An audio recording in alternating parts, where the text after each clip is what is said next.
All righty. Good evening, everybody. We'll go ahead and get our meeting started for this month of November, and I want to welcome everybody here this evening. And before we get started this evening, I do want to take a minute and just have a moment of silence in memory of Brady Smith, our student that passed away just recently. So if everybody just take a moment, please.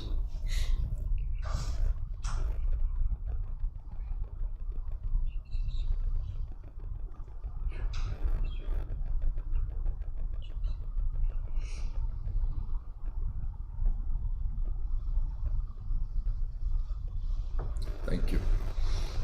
And Ms. Beck, would you mind doing the Pledge of Allegiance, please? Everybody stand, please. I pledge allegiance to the flag of the United States of America and to the republic for which it stands, one nation, under God, indivisible, with liberty and justice for all.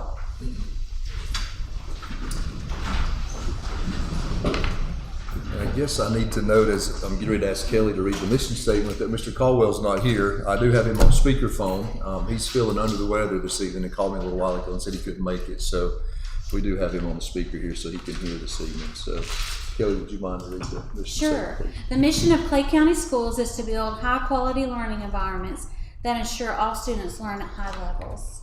Thank you.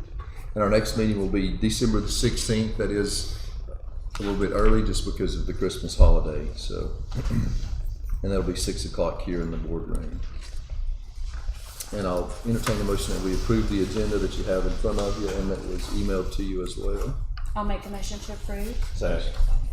All in favor? Aye. Thank you.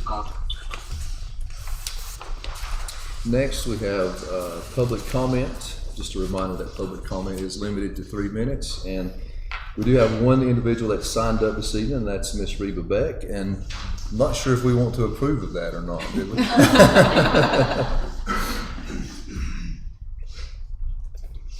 Well, I'm going to turn this podium this way because I want to address you, and I can look around and address the board as well. I just wanted to take this opportunity to publicly say what an honor and a privilege it has been to serve this community for 8 years as a member of this board. I had no idea just exactly what was involved, but I learned quickly, and I had wonderful tutors who were already on the board to guide and help, and I have just been thoroughly enjoying working with the board, with the staff, with the faculty. Just honored to represent the faculty in such a way and to work toward making sure that our students have a focus on excellence and opportunity and achievement. I couldn't have asked for a better place to be and a better community to work for and to represent. And I just want to thank each one of you who have supported me. I'm really saddened to leave, but I feel that everything is left in very good hands. Josh Ash is going to do a great job. Let's give him a hand. And I would also like to just especially thank the board. The board has been so faithful, so competent, so attentive, so working toward just moving and getting everything done. I think you can look around campus and see one school has been built in the time that I've been here, and another is under construction. We have had an opportunity to have leadership that is excellent. So I feel confident in leaving the community in the hands of these board members. I want to thank Mrs. Godfrey too, especially for her leadership and for the encouragement, the just faithfulness that she has shown toward getting into this job and doing a good job of it. So again, I really just thank you. I thank the community for the opportunity and the honor of representing you on the board.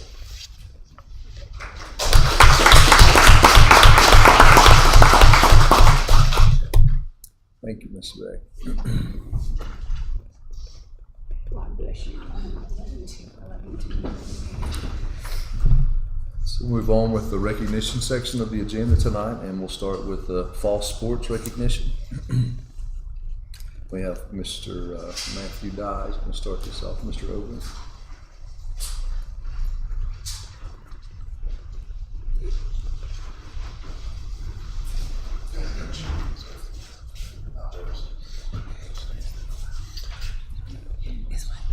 So, I'm Matthew Dye. These guys were the ones that came back with honorable mention and all conference. We had Junior, Raul, whichever way you know him as our all conference. He was our goalie. He shut so many games down that could have gone so much differently, but because of him, he helped us to some wins and just a strong defense. He couldn't have done it without the whole team, obviously. But Hayden Hunt, he was honorable mention. He filled in our mid defense and really helped out keeping everybody back there. He showed great leadership in the back end of the field, keeping everybody where they needed to be. Then we've got Colin Walker, was also honorable mention. Him and Eli and Jackson, as well as Jesus, they ran the front of the field. They worked together just to make goals happen, and showed lots of leadership there. Jackson Dye, also honorable mention. He kept everything coming from the right side of the field towards the goal. Again, Eli Chandler was there in the center with them. He's not here tonight, but they really worked together. They showed a lot of leadership on the team as well. The other thing that I want to also mention with every one of these guys is attendance and dedication to the team. These seems like right now it's kind of a hard thing to get, but these guys were there. They showed, like I say, leadership, and anytime that we had a practice, anytime that we had a game, it wasn't a matter of are these guys going to be there. That was a lot of the things that I mentioned when we were nominating them for these awards, and they loved them. So, Coach Wesley was out here right alongside of me. It's my first year, so I needed somebody right alongside of me. So he filled in a lot of places that I lacked in. So made a great team as far as a coaching team, and very proud of the entire team. Very proud of what we did. We did make first round playoffs, and that was an awesome feat, in my opinion. So again, they played hard, put up a good fight. Junior came out second in the conference for goal stop. Yeah, goal stop. Jackson led in assist. Led part of the season with goals and points. Colin was not far behind him. So, and again, without Hayden back there, it makes everybody else's job really hard. So, even though the stats don't always, I always say they kind of get shafted on the stats. They do a lot, but they don't get the stats put in for it. So, but anyway, very proud of them, and look forward to season next year. So, but.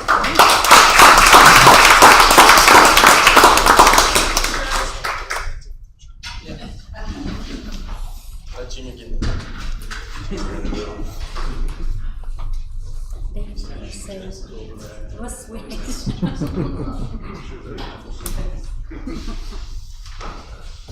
Can you shake? I'm gonna get that one in the middle. have to go there. Can you see? Maybe you're good. Right in front. Alright, I'm gonna stand on TikTok. 1, 2, sorry, 1, 2, 3. 1, 2, 3. Thank you. Congratulations. Congratulations, Jack.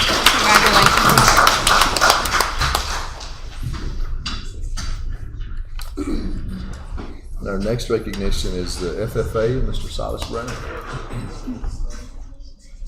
And crew, yeah.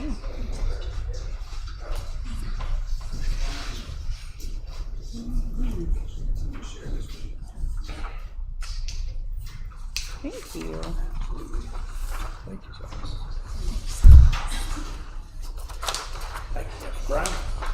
All right.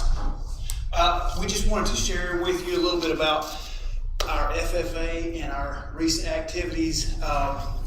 We left, just going further back, I mean, no surprise to you to know about the history of our FFA. Since the 1980s, we have not had an active FFA program at Hazel High School until about 2015, and then with adjustment of different teachers for a couple of years, it was kind of touch and go, and then I came along and we tried it again, and then we hit COVID, and then it shut us down, so we tried it again, and it's been a slow go. For the last few years, we picked up a little momentum along the way, but I was encouraged by Dr. Cole, or Mr. Cole, when he was here to think bigger and to plan toward the national FFA convention in Indianapolis, which was pretty daunting to me, but kept that in the back of my mind, and this year seemed to be the year for that. So I just threw it out, and this group has been, I mean, we have more of our group that weren't able to make it tonight, but this group was very eager to jump on the opportunity. I don't know if it's just to see another place or to get out of town. But, I'm very thankful. We did take a trip October 22nd to the 26th, and left here. I was surprised to see everybody here at 4 o'clock in the morning to hit that activity bus and get out of here. And we had just a wonderful trip. I first want to thank you for support on that, and I'm going to let them tell you a little bit about the trip. But I'll give you our itinerary on the back of that paper. But one thing that I was so impressed with, I do want you to know that you were well represented by this group. And you can see how they're dressed today in pretty much their official dress of the FFA, which has been that way since the 1930s. But when we teach that in the first couple of weeks of any ag class, the jackets are nice, but I don't know that we really get anybody's very much excited about the rest of it. But when they walk into a NFL stadium with 70,000 other students dressed just like they are, or like they are now, it was extremely motivating for this group. And we had our jackets, but that was about the extent of it. But I think the consensus among this group, this was not me, but among the group, was we're going to Walmart tonight.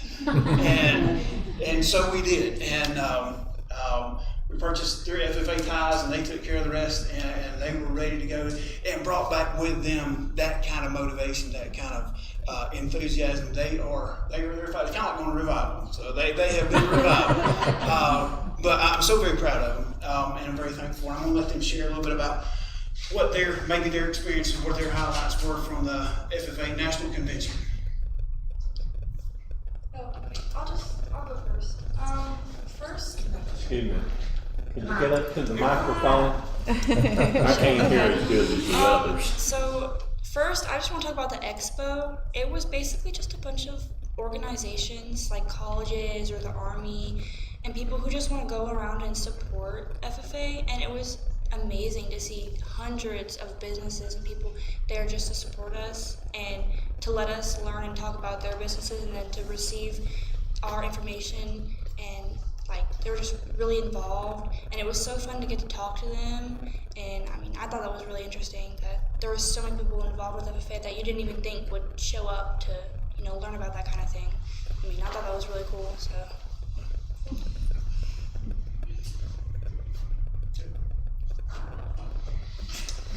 So, Vice President, used to be. I was vice president for 4 years, but I was leaving, so I stepped down to allow someone else to fill the role properly, so that the chapter can carry on with the best leadership possible. But I gotta say, my favorite thing I saw at the national convention was unity. Over 70,000 members there from 50 different states, 2 from the Virgin Islands apparently. Didn't see them. But 50 states worth of kids that are all come there, all have the best hospitality you've ever seen. You could stop any group in the middle and instantly just start up a chit chat about what's different about your states, how yours are similar. It was a great place to make friends, to you can also see the differences across the whole U.S., but we're all centered behind the one goal, to bring agriculture education to more younger audiences so that they can continue on the tradition.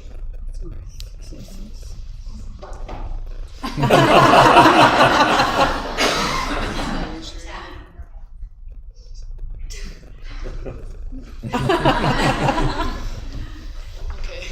I really don't like speaking in front of people, but I got this. Okay. So, I think it was just amazing to see the diversity, and just everybody. I mean, it was insane the amount of people there was. I don't think I've ever been in a room full of that many people in my life. Everywhere you go, you're shuffled behind somebody, but the fact that we all just came there centered towards one thing, and if anything, if none of us got along about anything else, it was one thing, which was agriculture and FFA, and wanting to provide it to our chapter. And I think that was just one of the best parts of being there, not only just going for the trip, but knowing actually what's behind it and getting to experience just the amazing scenery. Everything there was just awesome.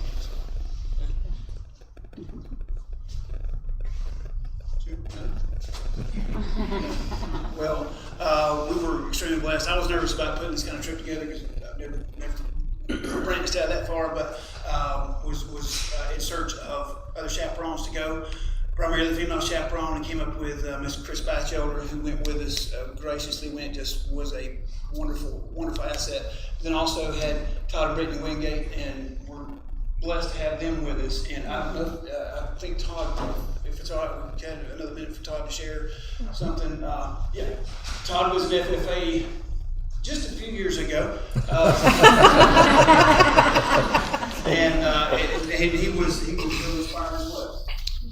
So thank you for having me, and I appreciate the honor of speaking to you on behalf of this group behind me, and on behalf of Clay County Schools and representing them in Indianapolis. I was in FFA through 8th and 9th grade, and had a great experience with that. Silas and I shared quite a bit of what that entailed, and so we were able to make a connection on that level. And I was, as time went on, and got to spend time with our young folks here and see and experience what they were being exposed to in this day and age. I was impressed with not only how they handled it, but also how far the organization has come.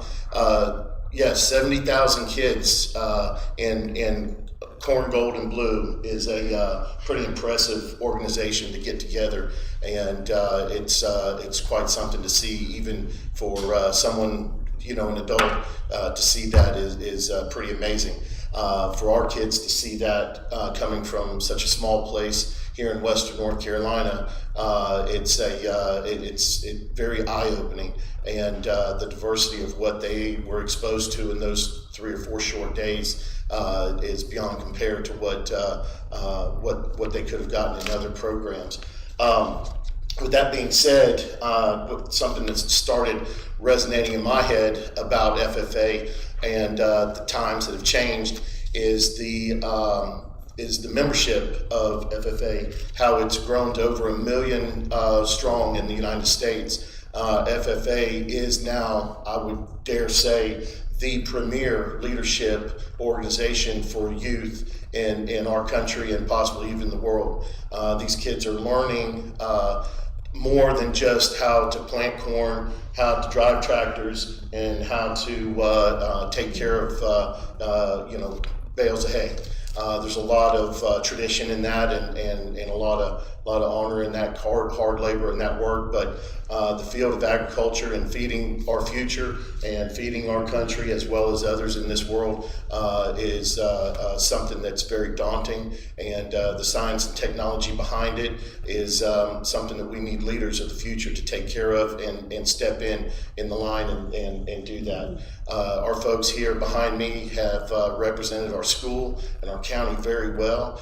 They're very mature, very focused on what they're doing. They're in a prime time of their development where they're learning about things and decisions that they want to make for themselves and the directions that they want to go. And I think it behooves us to support that because we're not only supporting them, but we're supporting the future of our community.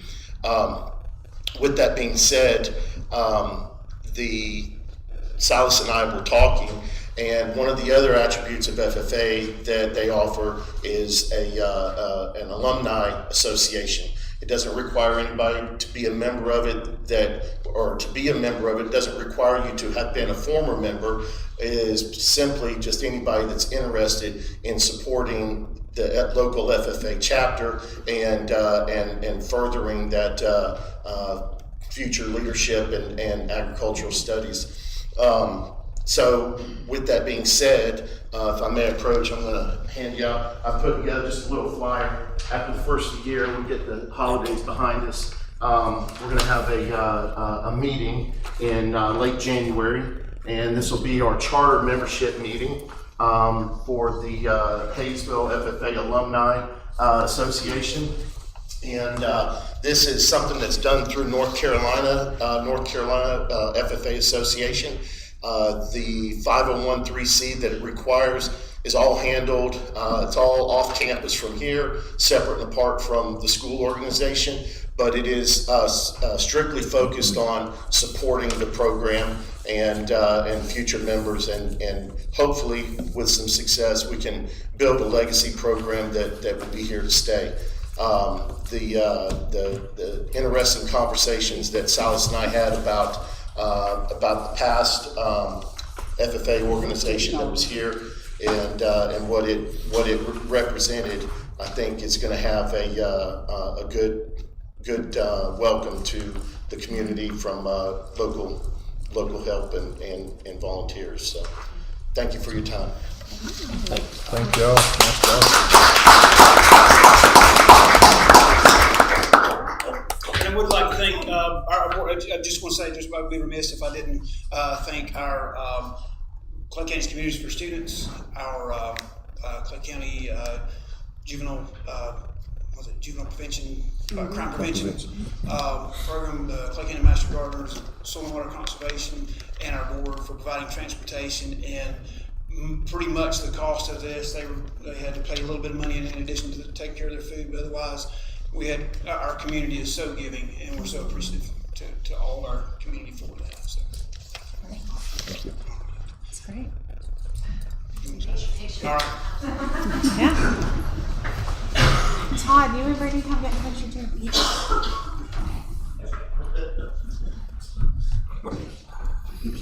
That's me hollering. I've had that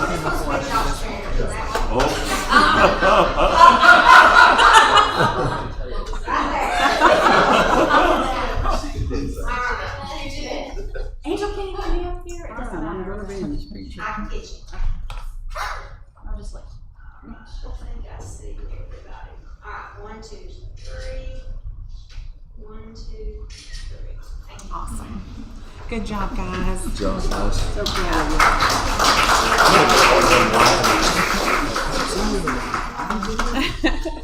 All over the place. Thank you. Good to see you. That's awesome. I love it.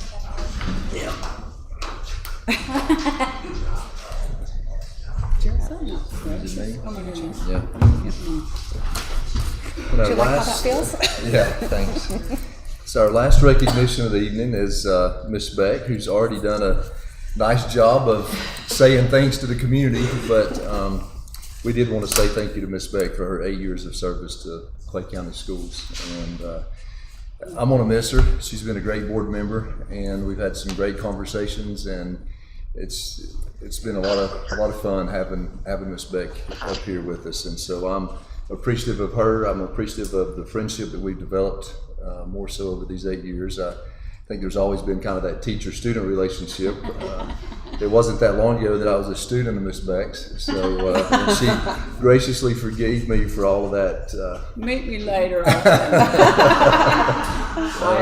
mess that I caused. But I do feel like we've developed a great friendship over these 8 years. As being on the board, she's always put the school system first in every decision that she's made, and I'm thankful for that. So we do have a little plaque, Miss Beck. So and this poinsettia is yours as well. Oh my goodness. Yeah, so, and the plaque just says, it's an appreciation award presented to Reba Beck with deep appreciation for your 8 years of dedication, commitment, and passion as a member of the Clay County Board of Education. Your impact will forever be remembered. So, thank you, Ms. Beck. Thank you.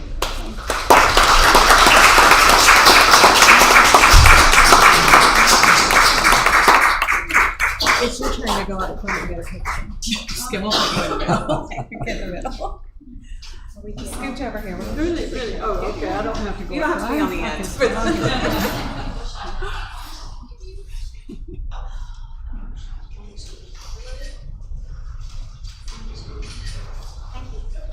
We love you. I will hang it on the front door so everybody comes in. Thank you, Jason. Yes, ma'am. Thank you. Thank you. Thank you very much. And y'all are welcome to, I don't know if anybody else wants to say anything or not, but I didn't mean to. Yeah. Reba, I would just like to say it's been an honor serving with you. I think Dr. Shook said it best, every decision you made was for what's best for this county and our school and our students and our faculty and staff as well. So thank you. Thank you. I appreciate Dr. Shook, if I may. Yes. I don't know if you can. Reba, if you can hear me, you've been an outstanding board member, and I appreciate the expertise you brought to the board with many years as an educator. You taught me a lot along the way, and I just really appreciate your dedication to the schools. Thank you. Thank you so much. I appreciate that. Thank you. Reba, you and I were working together, but I wasn't like Jason, didn't teach me, so that don't put you in that category of being way up. But we appreciate all you did. May not have agreed on everything, but any board that's in their right mind will never agree on everything. We fought, but we always come together, and that's the important thing. And our main reason, because of our students and our staff. So thank you for all your hard work. Yes. Thank you. I appreciate that. Thank you, Ms. Beck. I guess it's my turn. Can I have a turn? I just want to say I couldn't have asked for better support than I found with this board, and you're certainly a big part of that, Reba, and you made this first year so much easier than it would have otherwise been, and I'm so appreciative of the way you think of others, and I appreciate the way that you always have an element of kindness to every conversation that we have, and I appreciate you being a prayer partner for our school system, and I just appreciate you. Thank you. Thank you so much. Now, where's my box of Kleenex? Thank you. I appreciate that so much. Thank you. Well, we will move on to the reports section of the agenda, and we'll start with Ms. Godfrey and the superintendent's report.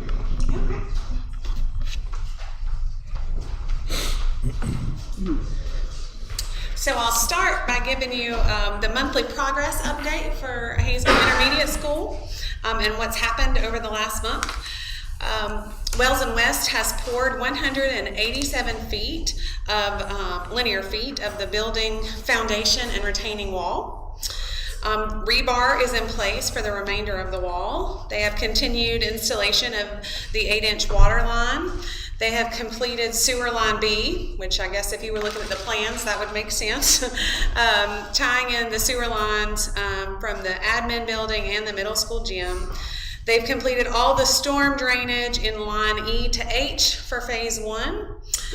They've tied in existing storm drainage from the admin building and the middle school gym roof. And they reconnected power to the kiln room for use in December. So this kiln room and that pavilion has kind of been a little bit in their way, but they have left it for us because we have an art project coming up and those kilns will be needed, and so they have reconnected that and made sure it's ready for our use in December. So I'm very appreciative of that. We'll say Wells and West has been extremely gracious to us in making sure that school runs smoothly amidst all the construction, and are very proactive anytime there's going to be some sort of interruption.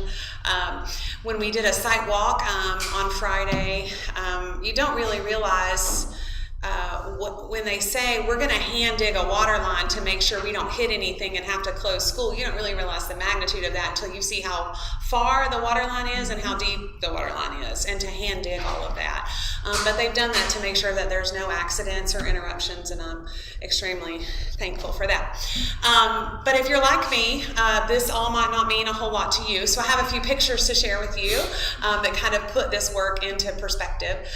So this looks much different than last month. Last month you would have seen just that kind of concrete block there at the bottom, but now they've been able to go up. There's currently 16 feet of retaining wall that's there, and if you can imagine, that's going to be backfilled against that, and then there will be 2 stories on top of that. So it's massive, and now that it's starting to get out of the ground, you can kind of see that. You can just slide through those pictures, Adrian, if you don't mind. So this is kind of the other side that shows sort of the incomplete part of the wall. That's kind of a picture down from the bus hill. You can just kind of see the magnitude of the work they're doing. Also, good news, they are ahead of schedule on that wall. So the weather has been good to us, and they're working a little bit ahead of schedule. So it's good. But it's hard for me to look at that picture and imagine we're going to have 2 more stories on top of that. You know, we'll have the best view in Hazel, I think. Just kind of, it's exciting to finally see the work that you can actually see that's not all underground. So other good news, I want to share with you, there's been 10 grants received over the last month, and one of those is the Feminine Hygiene Grant. Our school nurses applied for that and received $5,000. That allows us to purchase feminine hygiene products that we're able to supply the students with for emergency use, or if that's just not something that students have access to at home, that they can get what they need at school. And so we're very appreciative of that. Kimmy Worley, our AIG coordinator, received a $1,000 Learning Links grant. For her title of her project was Integrating Literature, Social Studies, and Science through a Cave Exploration Project, and that will allow her students to go visit the Lost Sea. Kelly Davis applied for one called Supporting Multilingual Learners, also a $1,000 grant from the Learning Links grant, which is part of the Community Foundation. And then all 7 of our 3rd grade teacher received a grant for a special project on author's purpose. And so that was $1,000 each, totaling $7,000. So really excited about that good news. Also, as an update from last month, LS3P has been here and taken measurements and began working on our schematic design for the HMS gym renovations. And they expect to have something to us before Christmas break, at least as some talking points. And so they were here for the subcommittee meeting. After that meeting, we went down. They kind of verified and looked at a few things, but that work should be at least in draft form to us this time next month. So we're excited about that. There have been so many great events going on. We've highlighted them on Facebook. I've highlighted them to you all, the board, in my newsletter, but I just want to mention a few of them that have happened. We had our Veterans Day program in early November. That was a great event. It was well attended. Our students led that for the most part, and it was beautiful. They did a great job. Our middle school and high school held a career fair. I know Mr. Jones and I both got to go. I don't know if the rest of you got to go. It was fabulous. Were you there? It was wonderful. Yeah, it was a drop-in, so I didn't know who was there. But they had over 50 booths, and almost are at the point of needing another location. So because there were so many booths, and it was wonderful to see our parents and our students, our community coming together. Very thankful for that. We had a cupcake showdown against Robbinsville. Some of our CTE classes went, and they had a kind of a cupcake cook-off, and so that they were supposed to go to some event, and they weren't able to do that because of the hurricane, and so they just planned their own event, and I thought that was really great. We had our Powder Puff football game. Phoebe Patella signed to play volleyball at Cedar Crest College. We had Red Ribbon Week, which highlights being drug-free. Our elementary, primary, and middle school all had Q1 house games, and those were super fun to attend. The elementary school held an election for house leaders, and they did that the week of the general election, and so that was super fun in them getting to learn the election process. Their candidates made posters and made speeches, and they went through really every phase of the election process, all the way down to voting, and it was all student-driven and student-led, and so that was super cool to see. We had our district-wide Thanksgiving lunch, which is always a hit. Our child nutrition does a great job on that. HBS hosted a family event called the first annual Turkey Trot, and so those students raced around the track, and the winners got frozen turkeys for Thanksgiving, and it was a lot of fun. And truly, there's been so much more going on, but it's so energizing to just go to these events and see all the great things that our staff and students are doing, and the things that our students are learning from these events. To some, it may look like play, or it may look like hoopla or whatever, but the things that our students are learning and how they're collaborating and engaging with one another, and just that it makes school a place that kids want to be, and I think that's half the battle. So I really commend our committees and our schools for all the work they're doing to bring these things to life. So that's all I had. If you guys have any questions for me. Any questions or comments from Ms. Godfrey? Okay. Thank you. Great work. Next, we have the pre-ETS pathways presentation from Jonathan Lovingood and Ms. Melissa Cheek.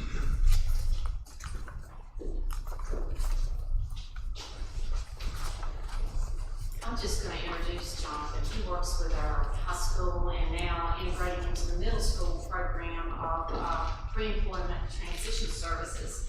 He's employed by IOI and comes to us as the coordinator for pre-employment transition services. Jonathan. Nice to meet you guys. Thank you. I've met some of you. But, He was at the career fair. I remember seeing him there. So yeah, if you're ever around the school, you'll see me there too, because I'm almost always at Hayesville. It's my favorite school to come to. I graduated from Murphy, but I do like coming here quite a bit. We're very integrated with Hayesville High School and just Clay County schools in general. So pre-ETS, is there anybody in here who doesn't know what pre-ETS is? You guys all heard of it? So we can skip all the slides. We'll go through it really quick. So industrial opportunities, like Melissa said, we've been serving individuals with disabilities for 50 years. This is our 50th year, so it's our anniversary. We started pre-ETS. It was signed in by Barack Obama in 2014, and then it actually started in 2016. And I was not in the program at the time, but Angel and Melissa actually met with the other counties and IOI staff and helped to design the program, get it going. So we've been serving the school since 2016, 2017. All right, so what are pre-employment transition services? Key component of supporting successful transition in employment, higher education, and independent living. It's part of the Workforce Innovation Opportunity Act, which is what led to pre-ETS. So the 5 cores are instruction and self-advocacy. Really the first one is career exploration.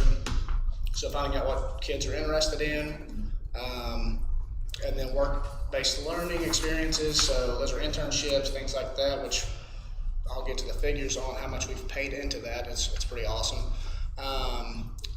Workplace readiness training. So that's anything from like soft skills, independent living, a lot of financial stuff as well, instruction and self-advocacy, like I said, and then post-secondary education counseling. So if kids want to go to college or whatever, we'll help them figure that out. FAFSA applications, touring colleges, all those things. All right, eligibility, 14 to 21-year-olds. If they turn 22 during the school year, we'll still work with them. Usually 504 IEP students, but if they have a disability just listed. They don't have to be served in order. Those will still help them. And then at the cost, it's free to parents, students, the school. It doesn't cost a single thing for them. Timeline, so this year we've actually changed things up. So when I started, which was in 2021, we only served OCS students, and we've grown into serving life skills intensive and future ready, but we've only served at the high school level. And now, this year, we're trying to get into the middle school. We're likely not going to do 7th this year, but 8th graders that are 14 years of age or older, we're going to try to serve them in the 2nd semester. And that's just intake, getting assessments, things like that. The 9th and 10th graders, we just further explore those, refine different things, plans, stuff like that. 11th and 12th, it's more so getting things really solidified, whether they go secondary, going to college, whatever, making sure they have all the documents they need, resumes, all those type of things. So school integration, collaboration is like one of the biggest things, and that's one thing I can say about Clay County schools is we collaborate heavily. I mean, Iowa, Clay County schools, and then all the other stakeholders. Collaboration is huge. So key standards achievements, we help with doing the requirements or complementing things like the IDDA, YO, which I mentioned earlier. And then CTE, we started working with like Ravonda Palmer and Aaron McCoy to make sure that we complement them, help build skills that they need, things like that, or just align with what they're doing. Alignment enhancement at the time, so we align with the EC program. We try to sync with them and help anything they're doing. But disruption in terms of academic time, we only take up about 1 to 3% of a student's time in high school or in school in general. We try to make a big impact, but use very little of their time and not take away from their academics. So transition planning, we do early planning, comprehensive. We help with comprehensive goals. That takes all the collaborators, collaborative approach, and then regular monitoring. We progress monitor just like anybody else would. And then time commitment, like I just said, so 30 to 60 minute classes usually, sometimes more if a student needs it. Like if I have a senior that they are struggling and I just got them, I will spend extra time trying to help them get prepared. Weekly meetings, we meet usually once a week. This year, awesome, thanks to Mr. Overland and Clay County Schools. So we have a classroom. We actually got that last year, but we didn't use it as much. This year we're using it more. We spend about 300 hours a year in that classroom, which is pretty awesome, serving kids, and it really helps to have a dedicated space like that. All right, so working together with stakeholders, like I mentioned, we include the students, of course, guardians, school staff, community partners like VR, different businesses, things like that for internships. Impact on students, so early career exploration, real world work experience through internships, increased independence, and then better post-school outcomes. Okay, so financial and employment support. So the 18,000 number, I should have put, that's a yearly thing. So this past year, Iowa, for pre-eds, we paid $18,000 in internships to students. Getting work experience and making a big financial impact so they have an incentive not just to go and get experience, but also show that, well, if you work, you get money usually, unless you're just volunteering, it's a little bit different. So school-based enterprise funding, so Anika James, her class, and then Judy Jennings, we help to fund their school-based enterprises, the resin business and the candle business. Seniors employed, 40.7% of our seniors that graduated are employed, and then, which compared to some other things like VR, there's like 10%. And then 34.6% of our students are across the board, so freshmen to seniors are employed. So reaching students, we serve 3 counties, so Clay, Cherokee, and Graham, but Clay County, we serve the biggest population, and we really appreciate that. So currently we serve around 62%. Our target in the next 1 to 2 years is 80, and then overall we want to hit 100 to serve all those students that need our services and can benefit from them.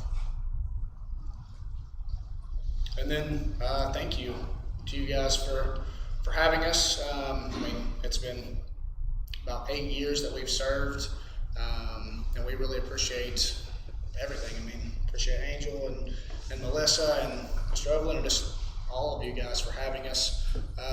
There's been a lot of things happening with pre-eds in terms of standardization and changing the contracts and all that, and we've really grown and piloting things. We have a bunch of other schools, but I mean, Hayesville High School and Clay County Schools, any pilots we're going to do, I mean, I run it across the people first. Can we do this? Yeah. This year, I'm like, can we go into middle school? Can we go? Let's try that. It's not been done before, so he's always game for that. He's always up for the challenge. Yeah, they come up with ideas, and I come up with ideas, and then we figure out what we can do. And we really appreciate the opportunity to do that. Talking about jobs, our class here with GGNX, we have a table out in the hall that any packages that come in, because we receive the middle school's packages now, because they're not so easy to get to. We put everything out there on that table, and her class is so excited to come down the hall and see those packages to go deliver. And they get paid through this program to do deliveries, and they love it. They can't wait to come see what's on that table. That's awesome. And it's a great way for them to learn some responsibility, a schedule of when they get to go do that, and then going to greet people and deliver things. It's just awesome, and they're getting paid to do it. It's great. It's a huge help to us too. It's a huge help. It's a huge help. They have a log too. I mean, we have one student in particular that is so on that log. If they get a package, they have to sign it. So they're learning all types of skills. It's fantastic. So The work-based, well, thank you guys. The work-based learning experiences, the internships, they also help, I mean, with OCS kids and stuff. Having those hours to graduate, we can help them to get those, which is awesome. That's great. That's amazing. That's good stuff, yeah. Do you guys have any questions, comments, concerns? We greatly appreciate the collaboration and thank you guys. And thank you I have a guys. quick question, if you don't mind. What do you feel like, so I see that your percentage served is 62%, your target is 80% over the next 1 to 2 years. What do you feel like are the biggest barriers to getting to that 80%? Or what have been the barriers? For a while, it was just not having the staff. When I first started, it was me and like 80 kids. I gotcha. So it was brutal. Oh, right. But over time, the program built out. I got more funding, and that was an issue. Now it's really just getting the word out. And so all the students that came up from the 8th grade to 9th this past year in the transition meetings, we got every single one of them signed up for pre-eds. And I think just over time, it's just getting that paperwork done. So I think in the next 1 to 2 years, we'll have close to 100%. I mean, while I project 80, I like to project low and then get a success and thumbs up. But yeah, it's really just getting those students signed up. I think once they get into their classes and they're already passed, because really it's just future readies that we need now. We serve all the OCS kids, all of life skills intensive kids. It's really just those future readies, and sometimes getting paperwork back from their parents can be a little bit tough. Yeah, I think participating in those transition meetings is a great in. Oh, for I'm really glad that you're doing that. And we very much appreciate that, because at some of the other schools, we don't go to all those just because they do things a little bit differently. But here, we're always invited, as long as it's cool with the parents and everything. Sure. But that makes a huge impact. And as soon as any parents hear about our program and what we can do to support their student, they're like, oh, sign us up. Yeah. So that's great. And you attend about as many meetings as the LEA reps that you're always here. So. Yeah, we try not to miss any. So That's awesome. That's good. Thank you. Yeah, I appreciate thank you guys so that. much. I appreciate it.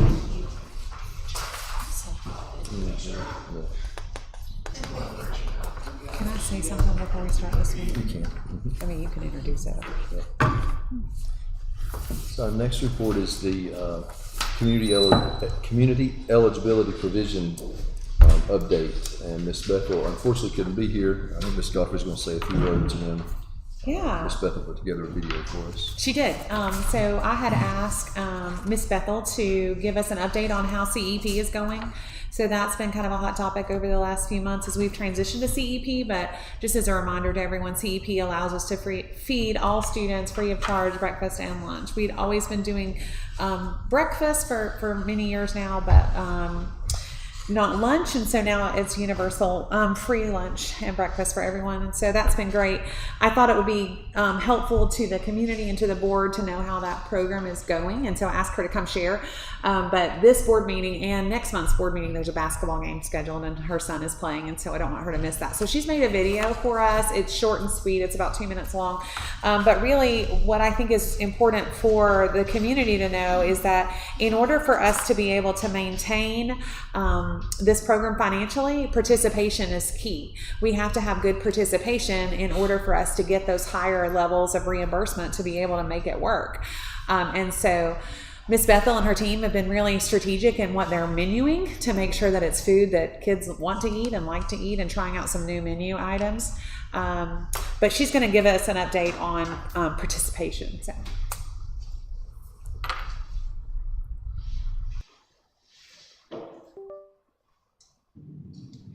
Good evening. I wanted to share a quick update on community, which I will refer to as CEP throughout the rest of the presentation.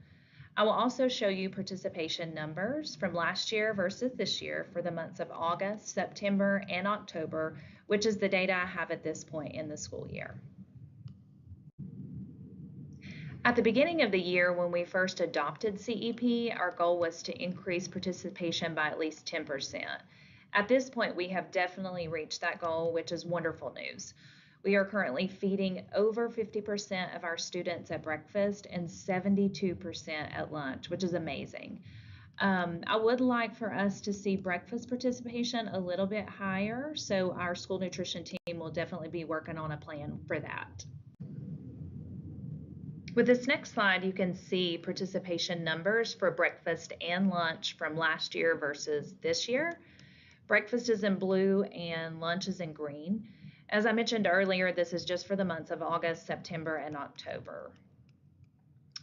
So last year at breakfast, we served 27,575 meals, and at lunch we served 29,724 meals. For this year, you can see we served 29,375 meals at breakfast and 39,534 meals at lunch. So I hope this shows you like a good comparison of how many more students we're feeding under CEP versus last year when we had to charge for meals unless our students qualified for free or reduced meals. In summary, we all know that when students have access to healthy meals at school, they can focus on learning and doing their best in the classroom. Of course, we will continue to monitor student participation and do what's best to serve our students and families. But what I want everyone to know is that participation is key for CEP to be successful. We are passionate about feeding our kids here, and our hope is that every family takes advantage of this wonderful resource. Thank you. I think it's really interesting to see how much our numbers have gone up, and I think it shows what a blessing it is to our families and to our students to have access to that, and it's certainly being utilized well, and so we're super excited about that. I knew one question that would likely come up with the board is, is the money that we're bringing in enough? Because if you'll remember, when we adopted CEP, we were only expected to get 86% reimbursement. And so there was a commitment that we would potentially need to use local funds to supplement. At this time, with our supplemental sales, we have not needed to utilize local funds to make CEP work, but the key to that is continued increased participation. So our school admins are really working hard on encouraging kids to eat, and so our goal is really to focus on those breakfast numbers. Very good. Any questions or comments about the CEP program? I just think it's a great program or grant. Jenny has did an excellent job doing that, and it sounded pretty good. So if you look at that chart, it nearly doubled on one part of it. Mm-hmm. So we're doing great. These kids are not going home hungry. Yeah. That's good. Thank you. Next we have the 2025-2026 school calendar update. Ms. Guthrie has that. So I really am not on the calendar committee. I'm simply an advisor to the calendar committee. Becky Stewart has been the liaison for our district in this work, but I did tell her that I would share this information. But as I look around the room, most of you that are in this room are on the calendar committee, so if any of you want to come up and share this, I'm happy for you to do that. But just in general, this shares with you who was on the calendar committee, and as you can see, we had great representation from all of our schools, as well as a student representative that worked on this. And I will say that Becky shared with me that this is has been the easiest process that we've had in a few years in trying to develop a school calendar. You may be wondering why we're talking about the school calendar in November, so I want to share a little bit with you about that. The school calendar is normally approved, our goal is to have it approved by March, and so it seems a little premature to be talking about it. But our school system is going to be changing our student information system from Power School to Infinite Campus, and that will happen over the summer, late May, early June, I think is our scheduled rollover. And so as such, as we prepare for that, we have to get student schedules in earlier so that we can prepare for that. So all of our student schedules need to be started in January. So in order for us to be able to do that work, we have to have a start date and an end date for the school year. So today I'm just presenting an update and a draft of where we are, kind of as a first read, but just know that the calendar will be coming up for your approval in the near future. So aside from who's on the calendar committee, just a summary as included here of what often people don't understand, kind of the non-negotiables that the law lays out about the school calendar. And so this just kind of gives a bulleted list of what those requirements are. It's a minimum of 185 days or 1,025 instructional hours. We must start the first Monday closest to August 26th unless a waiver is granted, which we do not qualify for. You must have 10 or 11 holidays, 10 annual leave days, 195 teacher working days, teacher work days, extra instructional or other lawful use days. No school on Sundays, and the last day of school is the Friday closest to June 11th. So those are kind of the framework that we have to work in. And so just a little bit about our process. Again, we did not receive a waiver, and remote learning days, those kind of became a thing in COVID, and then we were able to continue those if we wanted to, and we have done that over the last couple of years. We've put a few remote learning days in. We, in this draft, do not have any remote learning days. So what we have found is that because students aren't taking devices home, that paper packets for K-8 is really not that effective in terms of actually student learning, and it is difficult to get that work back, and that's how we take attendance, and so it just is a little bit more complicated than maybe is beneficial. We did want to take into consideration about testing, whether or not that needed to be for the high school before Christmas break or after Christmas break, because we do have the challenge of a short semester if we test before Christmas. But it is challenging to test after Christmas, and so that's the discussion. So Mr. Oberlin polled his staff, and there's some teachers that would prefer to have it after Christmas because of the amount of content they have, but overall the consensus was testing before Christmas seems to be the lesser of two evils for the majority of those teachers. And then spring break being the week immediately after the Good Friday holiday, so it's actually the Friday and then the whole next week, which gives a little bit longer spring break. So just some kind of things about our process. These are the 2 dates that our calendar committee has met. They can have additional meetings if necessary. Ms. Becky provides to the calendar committee the copy of this past year's school calendar to use as an example, what's included in general statute, what the non-negotiables are, and then the summary, which is information about whether or not we apply for, or we qualify for a waiver. When do we want testing? Just those kinds of things that are specific to our school district. And all that's provided for them. The calendar that this committee has drafted, if you'll see on the next slide, has 78 days in the first semester and 95 days in the second semester. So there you see that imbalance. But What I will say, Mr. Oberlin has been strategic in thinking about which classes to schedule in the fall semester and which classes to schedule in the spring semester, as maybe some of those honors classes can be scheduled in the first semester and they can maybe take that shorter semester a little bit more easily. So he's already thinking on strategic scheduling where that's concerned. This does have an increase in instructional days from last year. I think we had 160, do y'all remember 168? Last year we've upped that to 173. That gives us well over the instructional hours that are required. It includes 11 holidays, 21 teacher work days that are 9 are optional, 12 are mandatory, 10 annual leave days, and that gave us a total of 215 days.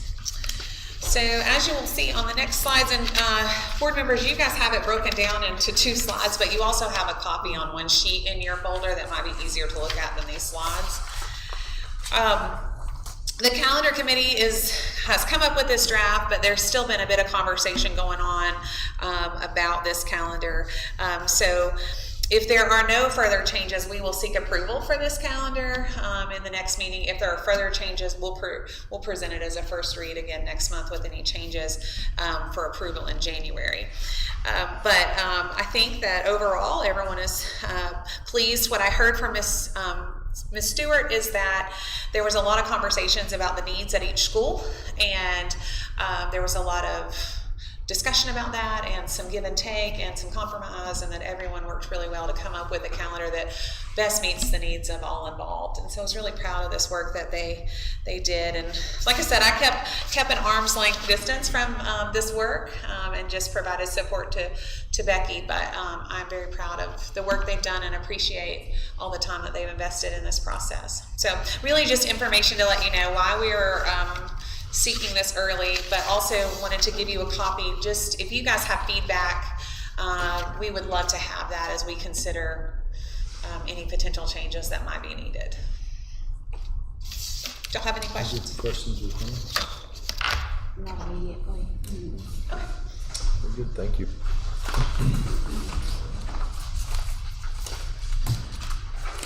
Next we have the action items on the agenda, and we'll start with the middle school improvement plan. And Ms. Danielle Water and Ms. Sandra.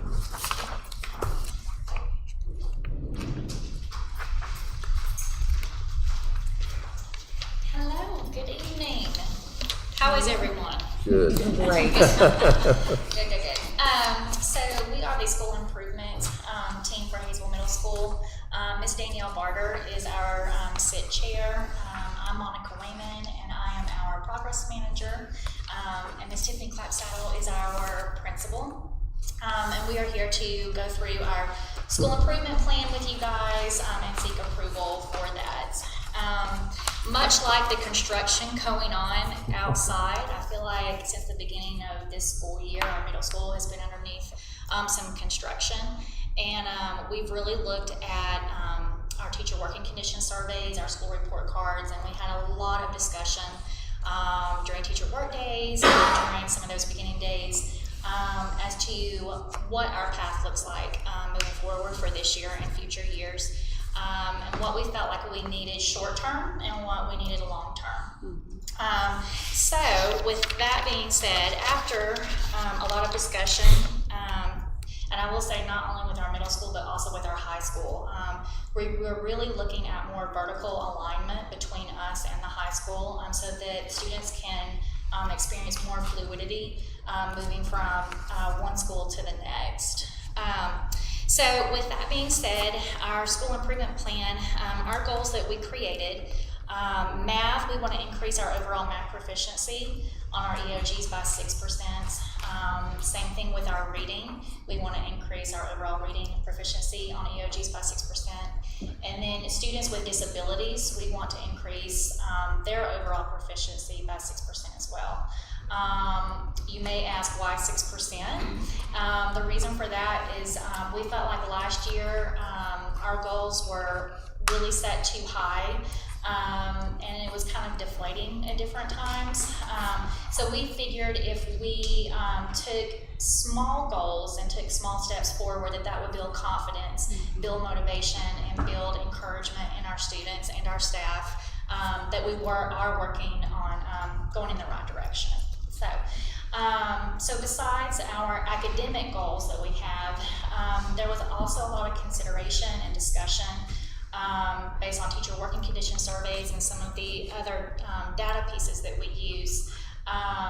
We talked a lot about family engagement and how I have a child in primary school, and last year I had a child in elementary school, and it just seems like their family engagement is very, very high and very, very successful. And then once they get to middle school, it kind of tapers off a bit. And it should to some extent, because they are getting a little bit older and they should learn to advocate and, be more of their own person and take more responsibility.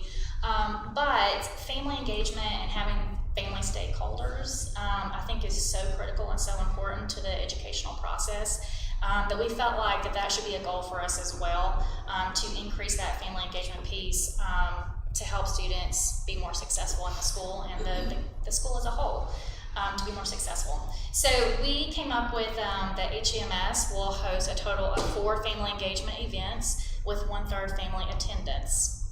And so we've already, we've kind of broken this up into 4 family engagement pieces every 9 weeks.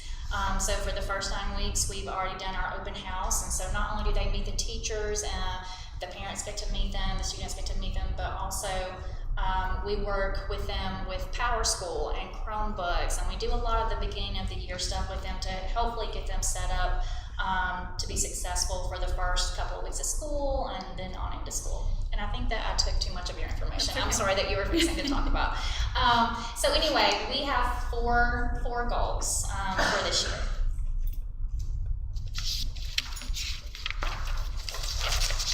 Okay, so all of our goals that we have made are lined up with the key indicators for NC STAR. And what we've put together here are the following action steps to help us to reach our goals. We're currently working on these, and we'll continue working on them throughout the whole school year. One thing that's different this year, we have wind time included in our master schedule. So it's separated out, it's not in our normal class block time. In that time, we're pulling students and putting together interventions for them. And with those interventions, we're pulling information from NC check-ins and from our IXL benchmarks to make sure that we're meeting students in those areas that they need to grow in. We are using a house system. We brought the house system to middle school this year, and we're slowly starting to implement it. We've had our introduction and our first set of house games. And with those, we're awarding house points for academics. We're using house points to help motivate students, to engage them in daily lessons, to engage them on their assessments, to want to do better, to earn points for their houses. We're building a positive school culture through this. We've seen all of the grade levels get a little more excited. And it's helping overall our academics, our attendance, our behavior, and to build school spirit and a sense of community, which we haven't felt like we've had there for a little while. We're offering tutoring this year. We have a learning lab after school 3 days a week. Myself, I'm one of the tutors, and Miss Shannon Hawks is, so there's 2 of us there to help both EC, regular ed, all the students. We've had a pretty good attendance across grade level, so they're able to get some one-on-one support and a quiet place to concentrate and do homework. We also have for tutoring communities and students have stepped in with grade leads, and they are helping as well, providing one-on-one tutoring for those students that need a little extra support during the school day. Ms. Wayman has worked on academic failure notices. She is meeting with our students every 9 weeks. She's providing an opportunity to check in with them and to help them come up with a plan to be more successful. Students have to sign a contract, and she makes them aware of their potential consequences if they don't meet those. We're also progress monitoring with using the IXL software benchmarks in all subject areas, and then NC check-ins as well. And again, that data is used to create intervention groups and monitor standards to help increase students' growth in those areas of weakness.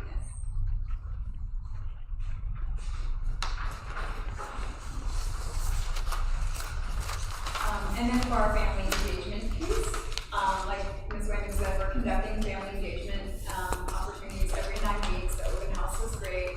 I think a big part of that, we had a lot of booths set up in the media center for parents to sign up for Power School. to learn about new attendance policies, late work policies. So we really tried to educate our parents and our families on the changes that we were implementing to help them be on board with us and the students to tie in together. We created a PTO, it's up and running. We have a PTO president now, and they are starting to roll, hoping this will create a platform to be intentional about student and family interactions and bring them together. Also our house system, we're using that to create engagement via social media and family events. We're putting everything out there for parents. We've put a lot of videos together to show them. We're sending messages home, opportunities for students to buy gear and wear it and kind of promote their houses. So we're doing what we can to help tie parents into that learning and help them feel more part of the school and responsible with their student and what they're doing.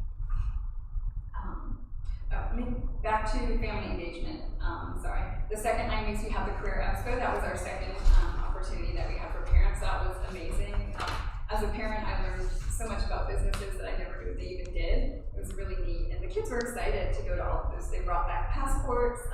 Kids had them stamped. They went to every booth. They talked to people about opportunities. I saw several middle school students sign up to get more information, which was really neat to see that they interacted enough to be interested and want to learn more.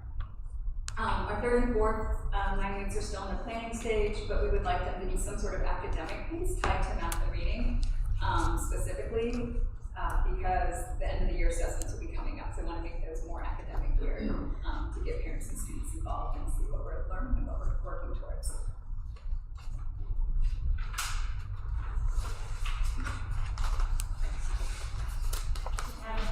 Oh, sorry. I think probably what you heard from both these ladies, and kudos to both them and the entire school improvement team, and as well as our entire faculty, we worked very hard. I think probably what you heard the most was intentionality, being very intentional about what we're doing with a purpose. Just like the wind time going into the master schedule and making sure during that wind time that we're using all of that data that they mentioned to form those groups and to be very intentional and focus on standards-based interventions, whatever it is we're doing. Of course, you've always got the attendance part of it, wanting the students to come to school, which is part of the house system. When they come and they have fun, you can see all of them, they're having fun, getting teachers into it, and of course, creating that positive school culture that we've got going on in there. We've got other organizations. Of course, we couldn't do a whole lot of this without Gear Up, so I want to put a shout out to Gear Up and Mary Cochran there. PTO, Amanda Weston is heading that up, but we also have a whole board now, and they've got something surprise for the kids when they come back from Thanksgiving that they don't know about yet. Just kind of improve that school culture. Some of the other things we've been working with, of course, making it easier for the teachers when they're in the classrooms, putting discipline in place and being very intentional with that also, and not just using for Mr. Craig. I think he working in depth at some time, but we're also using other or outside organizations, pay setters and the HICE programs to put some restorative type practices in. And our custodian, Mr. Jesse, has stepped right in there, and we've had some students instead of putting them in ISS when something's going on, we need them to be in class. We need them to get that instruction. So we're using our exploratory classes and then some time before school, and they're helping us with that as part of the discipline issues. So I think we've got a great program, and we've got, we're doing the MTSS, and we're doing the wind times, and we're having fun, and it's going to be slow and steady, just like they said. But I told y'all, I think maybe back at the September board meeting, we're coming for the elementary and the primary. Did y'all have any questions for us? Any questions or comments? The only comment I was going to make, and you said it, Dr. Clapsaddle, is the intentional. When they were speaking, I was like, it just feels good to have that intentionality there, and I think it is going to build up that culture, especially among our students as well. So, it's very focused. Yeah. And we do have fun, but when we play hard. When we work hard. That's good. So what we'd like to do is just present this to you for approval. So you've heard Dr. Clapsaddle's recommendation for the school improvement plan to be approved. Any other questions or comments? If not, I'll entertain a motion that we approve the school improvement plan. I'll make a motion to approve it. Is there a No, second? second it. Second, all in favor? Aye.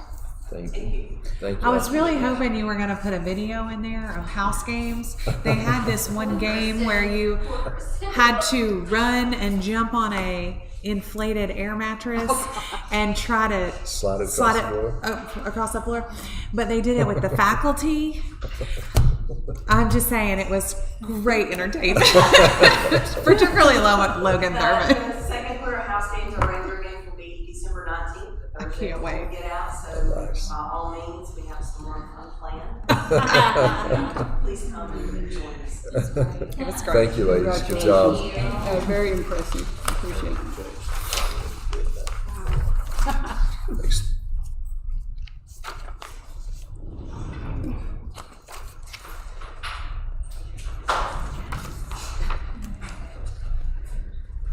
Mr. Ogle and Ms. White has the high school improvement plan. Good evening, Clay County. I'm Stacy Ogle, the principal at Hazel High School, and I'm going to turn it over to Ms. White. She is our school improvement team chair and does a great job with that, and just a wonderful assistant principal. So I'm going to let her take over tonight. Well, first of all, I have to give Mr. Oberlin credit for the slide deck, all the glitter and things.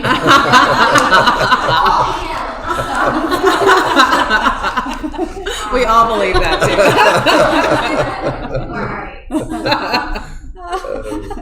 So we are super fortunate with our team members. We have several faculty members. Mary Cochran, of course, with Europe, works really closely with our admin team.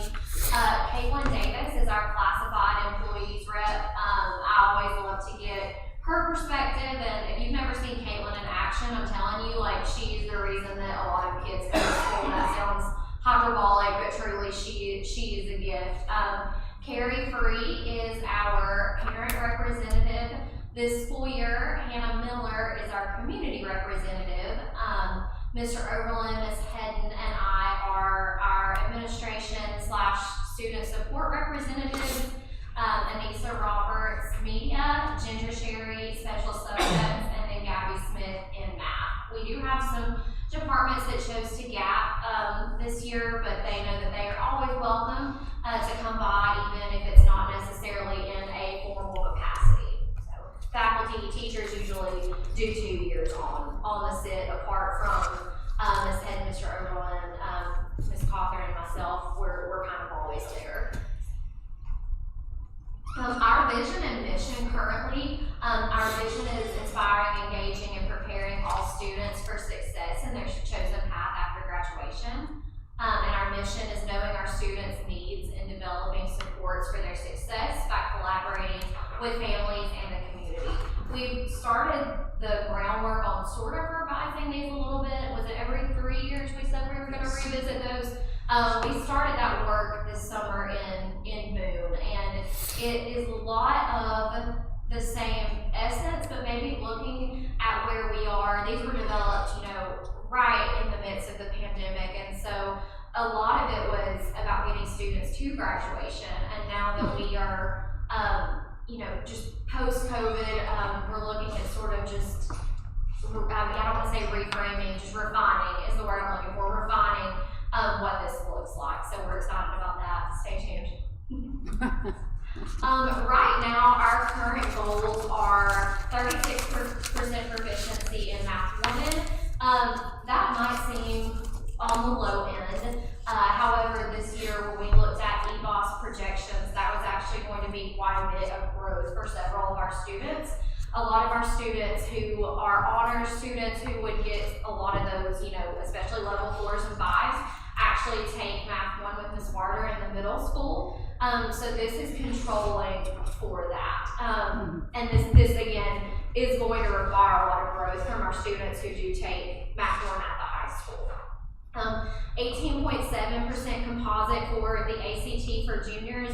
We were, thanks to the generous donation of a community partner, able to host an ACT boot camp last year, and we felt like it was really successful.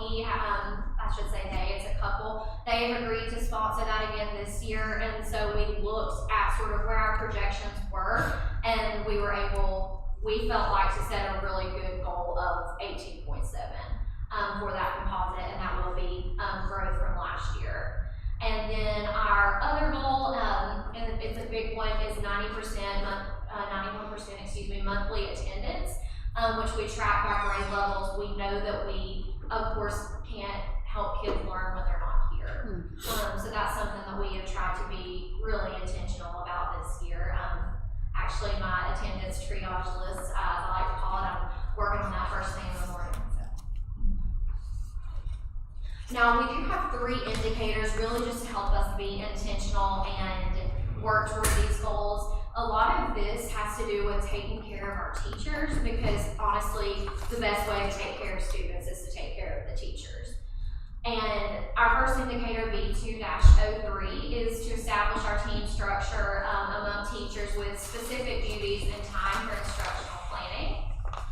A lot of what that looks like is carving out time for them to be able to collaborate meaningfully in a way that does not interrupt their planning time when they really have to do their essential classroom tasks.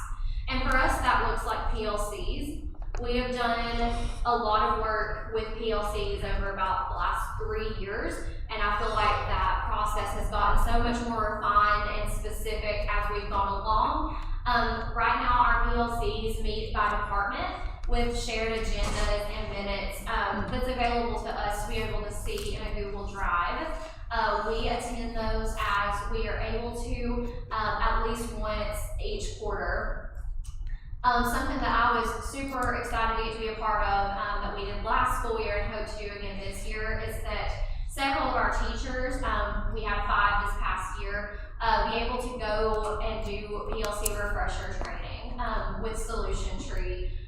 Solution Tree is quite expensive, so we've all, agreed as a team that if it ever gets to a point where we can't afford them, that we would look for someone equally as reputable that was maybe just a little bit more cost effective. But just make sure that we are always being reflective on how we can have our teachers collaborate meaningfully, how they can make data-driven decisions, and just how we can make sure that they have the structures in place within our master schedule to be able to do that. We are identifying power standards for each core academic and CTE course. A lot of that work was completed last year, but as we start wrapping up this first semester and preparing for EOCs, it's just a reminder, of course, to really hone in on those power standards. Our next indicator, A4-01,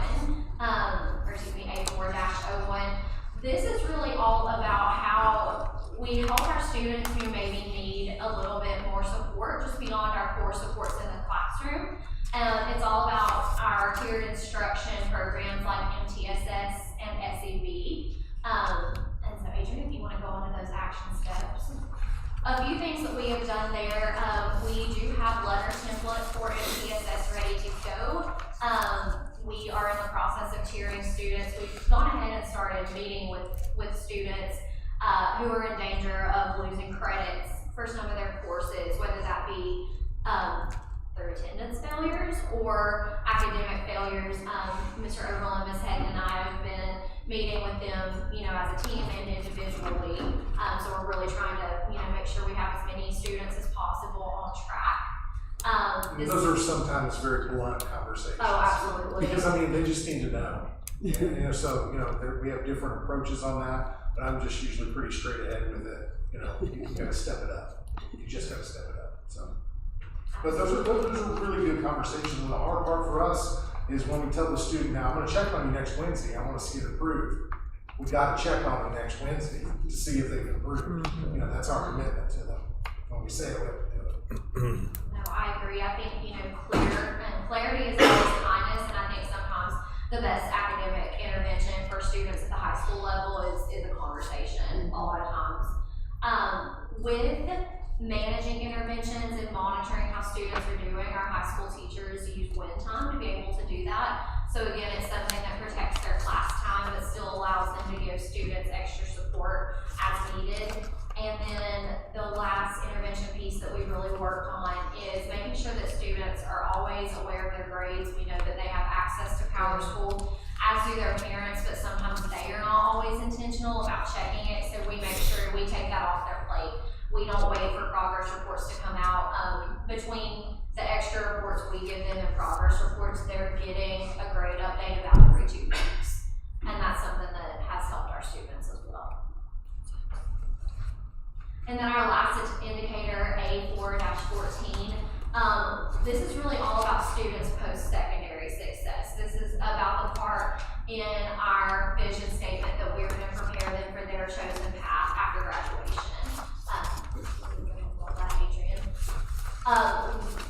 Our first action step is really at the school level, and Ms. Hedden, I can say, has already done this at least once that I've been, sometimes multiple times, for the grade levels this semester based on need. I've been able to be part of a lot of those meetings. And so this is something, she really targets whatever information is necessary for kids at that time. For our freshmen, to be honest, we had to have a grade level meeting all about behavior and expectations, because we had some of them that were missing class time just because they were making poor decisions and ending up in ISS. We, I think, have probably already exceeded our goal of having at least 5 visits per school year with military recruiters. We are very fortunate to have close working relationships with recruiters from different branches, and I think that that is something that is so crucial to a lot of our students and their success. We have also hosted college admissions representatives. I know there were a few at our career fair, and we look forward to having even more of those on campus as well. And then our CTE department recognizes a student of the month, just because if we are going to support all students in their chosen path after graduation, I think that we have to be very intentional about celebrating the success of students that might just fly under the radar a little bit in a traditional academic setting. And we would love to present that to you all for your approval. Thank you very much for your time and all of your support. Any questions or comments for Ms. White? For the PLC and stuff like, I guess what I'm trying to figure out how to ask it, but what is the participation from our teachers? Is everyone participating in these? Absolutely. Okay. We have some departments that are kind of combined. Ginger Sherry, for example, she participates predominantly with the science PLC because she is sort of alone in her own world for world language, but she realized that she and one of the science teachers really wanted to try out mastering learning this year in their classroom. So they have sort of a thematic PLC. But yes, we do have really good participation in that. They meet bi-weekly, so roughly twice a month, and they do great work. We're super happy with that. And because it happens during wind time, actually they have a day off from doing interventions or running learning labs for our students, so it doesn't require them to give up any of their own planning time, which we know is precious for them. And then just one comment, Danny was there too, and some of you may have too, but I know we did notice, or I did, the amount of students going to these military recruitment tables. I was really surprised at how many, I don't know, I felt like it was a lot this year that were heading to those tables. That's really picked up. Yeah. I feel in the last couple of years. Yeah, it really It's has. become more of a really good pathway for some of our graduates. Yes. I think it's helped us retain some students that would have been at risk for dropout, if I'm being totally honest. I think it helps too. We have really great recruiters. Yes. And I think They were they've outstanding. formed relationships with our school and with our students, and I think that goes a long way, and students feeling comfortable even having those conversations. At least that's my perspective. Well, what we saw last week with the recruiters there during the CTE and Ms. Palmer having them to come, and then Mr. Olin has them to come, which he's kind of a little live with his department there. But, we're really proud of these kids. And then when we hear at graduation, I mean, the kids getting all these scholarships, and sometimes it'll send coat chills up your spine when they talk about the kids going to military service and stuff. So it's all great, really great. So I got a picture today of a class of 24 graduate that just completed Army boot camp in Fort Leonard Wood. And he was a little boy 6 months ago. He's a young man. He's a man. Yeah, that is great. So, yeah, very gratifying to see that. Yes. And I'm going to say one more thing. Sure. I promise. No. I promise I'll shut up. But I think how wonderful checking in every 2 weeks, with the students and stuff like that, and also pushing it in front of them about their grades. Great work. I mean, that to me has to increase overall rates for our students, our graduating class especially. Yeah. Well, That's I awesome. too want to piggyback on that to say, I mean, if you think about the changes we've made at the high school, for a variety of reasons, but Jill is now split between high school and middle school. They now went from 2 counselors to 1 counselor. So there's been some changes that have made those kinds of efforts even harder to put in place, and so the fact that that's not made them shy away from those intentional things, I think is commendable. Yes. Yeah. Hearing this report tonight really makes me think about, if I were a beginning teacher, I think I would really like to teach at Hazel High School. Thank you.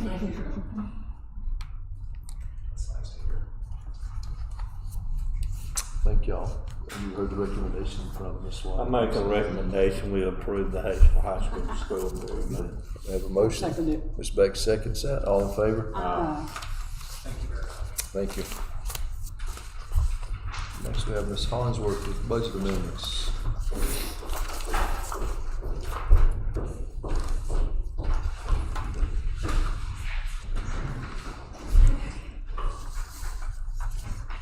All the budget amendments were downloaded into your Google Drive, so you should have had those to review before the board meeting. The first one we'll go over is the state public school fund, and we need to budget an additional $120,659. This includes the funds for the behavior support grant, $90,000, and this does fund 2 teacher assistants as well as an additional $10,000 this year for professional development. Another $10 correction, that was just a small correction to the EC funds for this year.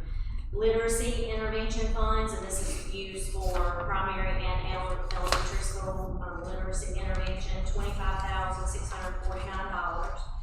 And then the funds for the feminine hygiene grant that Ms. Godfrey went over earlier, $5,000. Then on to the federal grants fund.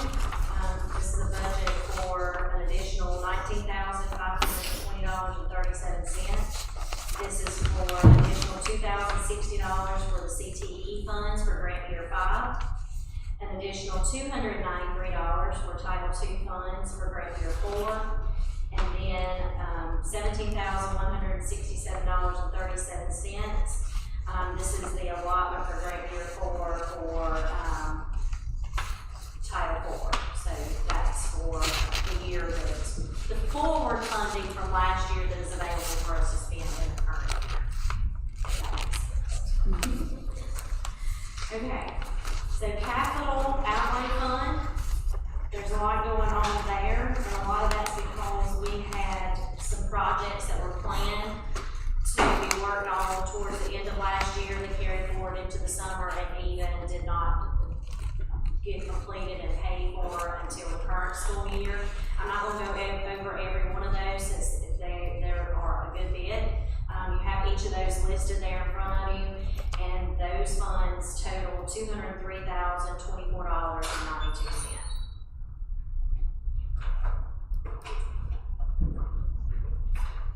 Then for Fund 8, the Special Revenue Fund, an additional $79,479.94. This is to budget indirect costs for this year, $52,063.31. Sales tax appropriated fund balance of $24,823.95. And then some robotics funds that are specific to the middle school that we will plan on using before the fiscal year end for $2,592.68. Those are all the budget amendments for this evening. Do you have any questions?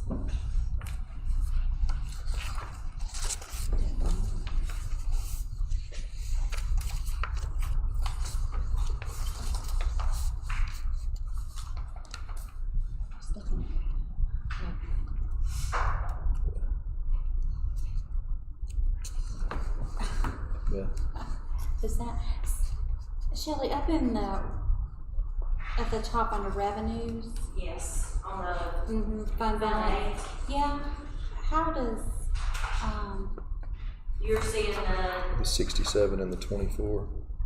yeah, you've got 36,534.91 up at the very top, plus the 67,382. And then take Fund away- balance And then that was- appropriated, and there's some adjustments that had to be made to the actual appropriated fund balance, even though we're budgeting some new revenue for that. Those are related to the audit, so that's why you see a different number there. Okay. But the total amount that we're actually adding to Fund 8 is $79,479. Gotcha. Thank you. You're welcome. Sorry, it's confusing. Any other questions for Ms. Hollingsworth? If not, I'll entertain a motion that we approve those budget amendments. I'll make a motion to approve. Ms. Beth, is there a second? Mr. Jones, second. All in favor? Thank you. Thank you, Ms. Hollingsworth. Next, we have the approval of the consent agenda. And in there, you have those policies that were on there for approval. The board meeting minutes for October the 28th regular session. So I'll entertain a motion that we approve the consent agenda as it's presented, if there's no questions or comments. Make a motion, we'll approve. Mr. Jones, is there a second? I'll second. Ms. Beck, second. All in favor? Aye. Aye. Thank you. And then next there for information are the policies for first reading that are in the Google Drive as well. So those will be for approval at next board meeting. Are there any other questions or comments from the board this evening? If not, I'll entertain a motion that we go into closed session. Make a motion to go into closed session. Is there a second? Mr. Jones, second. All in favor? Aye. Thank you. Thank you all for coming out